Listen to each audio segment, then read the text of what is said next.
நீ கடைக்கு போயிட்டு வர இவ்வளோ நேரமா? அத்தை, என்கிட்ட திறமையே இல்லைன்னு எத்தனை தடவை சொன்னீங்க. என்ன நல்லா பாருங்க,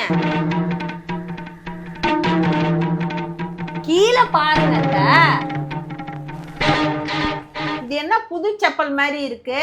அத்தை, கடைக்கு போயிட்டு நடந்து வந்துட்டு இருந்தேன்னா நம்ம ஏரியா கோவில்ல ஒரே கூட்டம். ஏதாவது கல்யாணமா இருக்கும். ஆமா அத்தை, ஏன் பழைய செப்பலை விட்டுட்டு புது செப்பல் போட்டுன்னு வந்துட்டேன் அத்தை.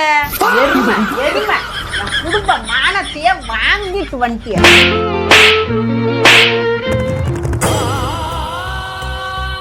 ஏய், இது என்ன இன்னொரு செப்பல்?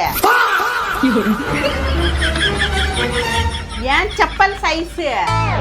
உங்களுக்கு தான் அத்தை. எத்தனை சாமி வந்ததையா, இது எந்தெந்த சாமி தந்ததையா? இந்த மாடல் தாமா ரொம்ப நாளா தேடிக்கிட்டு இருந்தேன். அதனாலதான் அத்தை உங்களுக்கும் சேர்த்து எடுத்துட்டு வந்தேன். சரி சரி வா, உள்ளார போயிருந்தாங்க. செப்பலை தேடிக்கின்னு வந்துட போறாங்க. செப்பல் எடுத்துட்டு வா எருமை.